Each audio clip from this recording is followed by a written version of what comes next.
नमस्कार दोस्तों। तो आज हम लोग देखेंगे ESTI कॉटेज। तो देखेंगे जैसा कि ये ESTI कॉटेज है, जैसा कि आपको मशीन में हीटर असेंबली के पास ऐसा दिखाई देता होगा। ठीक है, तो ये क्या काम करता है और ठंडियों में सबसे ज़्यादा इसका महत्व रहता है। तो कैसे काम करता है तो इसके बारे में आज हम लोग समझेंगे। सबसे पहले समझते हैं कि ये STI कॉटेज होता क्या है। तो जो STI कॉटेज है ये हीटर असेंबली के पास लगा होता है। अगर हमारा OHP, जैसा कि सबको पता होगा, 65 डिग्री सेल्सियस पे OHP कट जाता है। अगर OHP नहीं कटता है, किसी कारण से OHP ख़राब हो जाता है, तो ये जो STI कॉटेज है इसके अंदर देखोगे तो ऐसा एक बल्ब रहता है। देखो, ऐसा देखोगे एक बल्ब रहता है। तो ये बल्ब क्या है कि जो हमारा ये बल्ब है 130 डिग्री सेल्सियस पे क्या होता है कि ये फट जाता है। ये फट जाता है तो ये STI कॉटेज की आउटपुट इनपुट बंद हो जाती है और हीटर ऑफ हो जाता है। तो उस पोजीशन में क्या होता है कि जो हमारा हीटिंग बढ़ रहा था वो ऑफ हो जाता है और बच जाता है आग लगने से। तो उसकी जो ड्राइंग के माध्यम से समझेंगे। देखो, जैसे कोई भी कॉन्टेक्टर हो, चाहे K35 हो प्लांट 1 के लिए हो और K40 हो प्लांट 2 के लिए, तो जब भी सप्लाई आती है, देखो यहाँ, जैसे देखो यहाँ लिखा है ना 3 फेज सप्लाई वायर। जो 3 फेज वायर सप्लाई, जब पहले MPCB से कॉन्टेक्टर के बाद वागो, और वागो से होते हुए जब हीटर असेंबली में पहुंचती है, तो उससे पहले क्या है, STI कॉटेज ये लगा होता है। जो अभी आपको काला सा दिखाया आगे ना, वो STI कॉटेज यही है।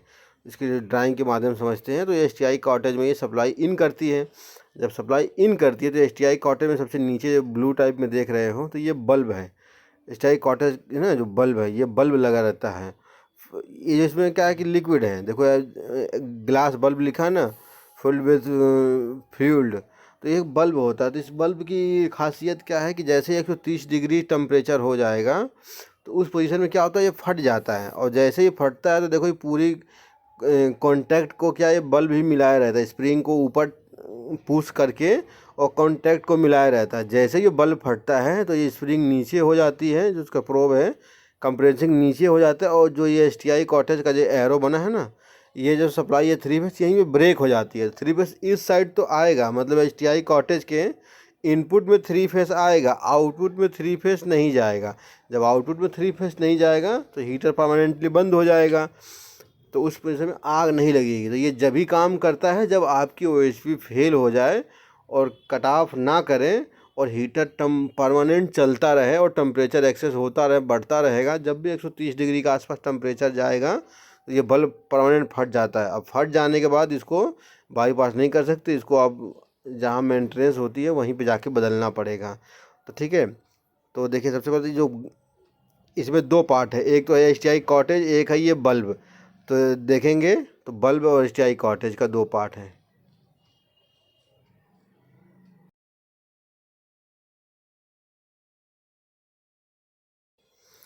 तो जैसा कि देखेंगे ये बल्ब जो है ना, तो जो बल्ब का नाम है, बल्ब में है क्या चीज़, तो फिल्ड विद फ्लाइड है। ये बल्ब मतलब ये केमिकल है, ये एक तरह से। तो ये है। अब देखो इसमें जो है कि इसको लोग पूछते हैं ना कि इसका फुल नाम क्या है। तो देखो ऐसे इसको बोलते हैं एक्सेस टेम्परेचर प्रोटेक्टर डिवाइस। नाम से ही सब काम से, देखो इसका काम क्या है कि जैसे ही हीट को एक्सेस जाता है तो ये इसकी बल्ब फट जाता है। तो इससे पता चलता है कि ये एक्सेस हीट पे काम करने वाला कोई डिवाइस है। तो इसका जो नाम है एक्सेस टेम्परेचर प्रोटेक्टर डिवाइस। ठीक है, अब इसको जो STI जो बोलते हैं, होता क्या, प्रश्न है क्या, देखो जो STI है ना ये कंपनी है। कंपनी के नाम से ये STI कॉटेज है। ऊपर देखोगे ना ESTI है ना, कोई ये जर्मनी की कंपनी है, उसी का नाम है, उसके नाम से ही इसका फुल फॉर्म है। तो अब यहाँ देखोगे तो यहाँ लिखा भी है ESTI, देखो एक्सेस टेम्परेचर प्रोटेक्शन। ठीक है, ये है बल्ब प्रोटेक्शन हो गया। और डिवाइस मतलब जो काला वाला था ना जिसमें 3 फेस इन होता है उसको डिवाइस। तो एक्सेस टेम्परेचर प्रोटेक्शन डिवाइस बोलो या एक्सेस टेम्परेचर प्रोटेक्शन कॉटेज बोलो, जो भी बोल सकते हो। ठीक है, तो इस तरह से ये जो हमारा है STI काम करता है।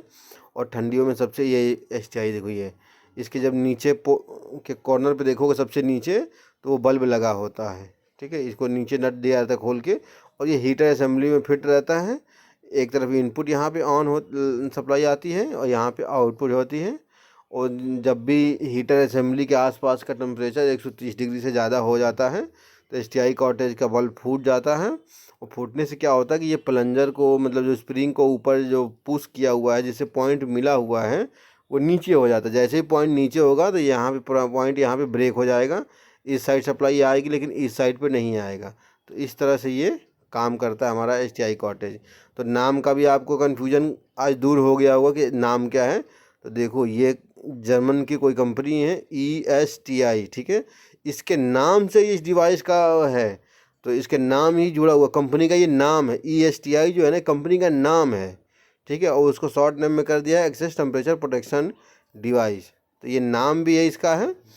और आप देख रहे होंगे, और जो इसके ड्राइंग के माध्यम से जब समझोगे आप, तो इस तरह से काम करता है। ऐसे नीचे जो है, ये इसके सबसे नीचे वाले पार्ट में एसटीआई बल्ब लगा होता है। छोटा सा बल्ब होता है, जब जैसा कि आप देखे होंगे, ये बल्ब है।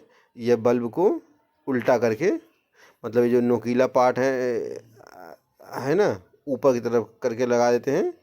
और ये इस तरह से इसमें जो नोकीला पार्ट है ना, जो हम लोग वो लगाते हैं ना अपना जो कवर, उसमें इसका ढांचा पूरा बना हुआ है। तो ये कवर उसमें होता है, और जो ये गोल वाला है ना, यही स्प्रिंग को ऊपर ठेलता है।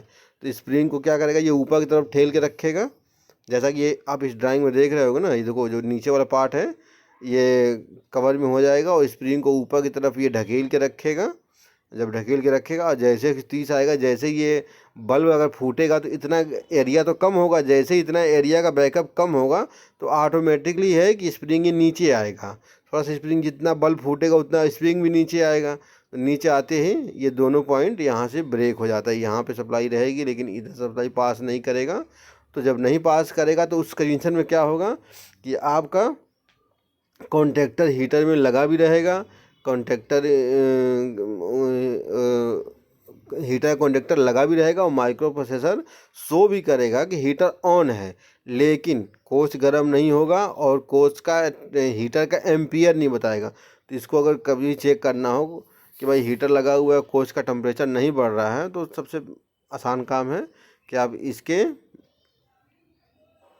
इसके मतलब एम्पियर ले लो। K40 या K35 के 3 फेस में एम्पियर यहाँ पे मेज़र कर लो। अगर एम्पियर नहीं आ रहा है और सप्लाई नीचे से जा रहा है तो 100% है कि आपका एसटीआई कॉटेज ब्रेक हो गया है, ठीक है।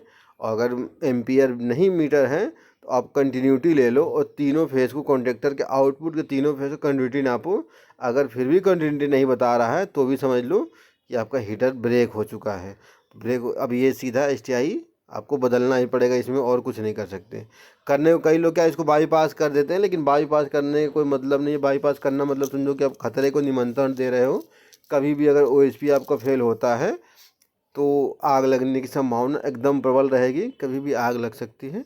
तो ऐसा काम नहीं करें, इसको बदल दें। तो इस तरह से ये काम करता है। तो आपको नाम का भी क्लियर हो गया होगा। देखिए, एक्सेस टेम्परेचर प्रोटेक्शन डिवाइस, इसके आगे जोड़ लो, ठीक है। तो ये डिवाइस का हो या कॉटेज का हो, जब ये पूरा असेंबली मिलता है, तो जब ये पूरा असेंबली की अगर ना बात की जाए तो एक्सेस टेम्परेचर प्रोटेक्शन डिवाइस कह लो या स्विच कह लो, तो डिवाइस कहना ही सही है क्योंकि एक डिवाइस टाइप ही है, तो डिवाइस ही सही है। तो इस तरह से एसटीआई कॉटेज हमारा काम करता है। वीडियो अच्छा लगे तो लाइक शेयर सब्सक्राइब करें। नेक्स्ट मिलते हैं अगले किसी और वीडियो में, तब तक के लिए धन्यवाद।